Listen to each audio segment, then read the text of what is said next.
I hear that you have a '03 Ford Escape with a little bit of an issue. Yes. I don't know if it's just that she's showing age and she's got a little arthritis, but she starts to creak. Oh, it's got a little bit of And creaking. yes, I try to go over like the speed bump slowly, Uh-huh. but now when I go over them, it's like a ink noise. Whoa. Yeah, I've heard that noise before. Yeah. Yeah. Um, Is John Ryan, what you think? something Well, Alice, how many miles does the Escape have? like 160,000. Oh, okay. There's two things that comes to mind with the creak and squeak noise like that, especially going over speed bumps. There's some sway bar end links that can cause that noise. That's kind of to give the vehicle some stability as far as like when you're switching lanes, it kind of maintains its, I guess, posture. It doesn't allow the body to roll. And then the other thing is that's kind of common on those is the lower ball joints. That vehicle has what's called a strut assembly on one on each side of the front, and then it pivots on a ball joint, which is on the lower control arm. And as the ball joint wears, there's a little rubber boot around there that's supposed to keep the grease in.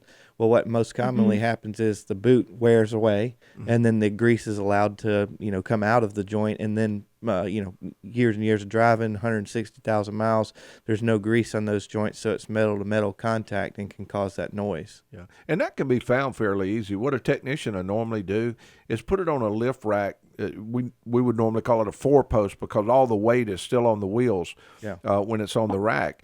And then they would get a listing device. Sometimes they may use a stethoscope. Sometimes they may use an electronic listing device. Or their ear. Yeah, or the ear. But well, I have a hard time telling where one's coming just from kidding. just with my ears. I have to use one of those items.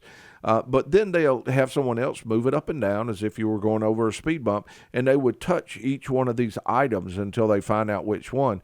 Now, the part having to do with the sway bars, those are not terribly expensive. Right. Well, Oh, and two, one way to diagnose that is to remove them. Yeah, you can take those completely off and then drive it and see if all the noise is gone. And then of course with the ball joints, they're a little bit more, Yeah. but there are ways to tell for sure if it's the ball joints also. And the first step will be to identify it on what it is, and it's very doubtful that what you have is something that's going to cause you to be stranded or anything, but it is something that you would probably enjoy your morning a little bit better if when you were driving out of the neighborhood you didn't hear that noise. Okay, it couldn't be like a motor mount or anything like that that would break. No, just simply because you mentioned the speed bumps. That vehicle, the weight's transferring up and down, and typically the engine stays pretty much stable and stiff in the cradle, the engine cradle. So it's more of the jouncing of the vehicle, from what it sounds like. Yeah. Okay. I would have it checked though, because like John Ryan mentioned, if it's ball joints, you don't want to have a ball joint with a lot of play in it. Right. And now there's a chance. What is really good for technicians to do for people is identify whether a noise, like once they locate the noise, whether that noise is a safety item or just something that's going to be of a nuisance. Because sometimes I've had noises that we would trace down, and I would let the person know what the noise is. And I'll say, now, it won't hurt anything. They say, well, as long as it's not hurting anything, I don't care. It's fine. Other times they say, Aaron, I have to get that noise solved. I don't care what it is. It's about to run me crazy. So take care of it. But knowing whether it's just a noise that's just a nuisance noise or if it's something that could be a safety issue, you do want to determine that.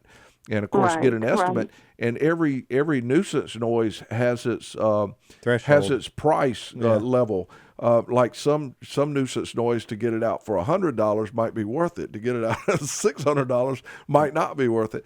So I would recommend taking the car in, having someone identify exactly where the noise is coming from, whether it's a safety issue or not a safety issue.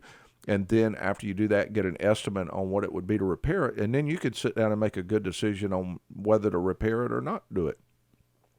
All right. Well, thank you so much, gentlemen. I appreciate you being there for us. Well, we thank you Yeah, very thank much. you. And great question also.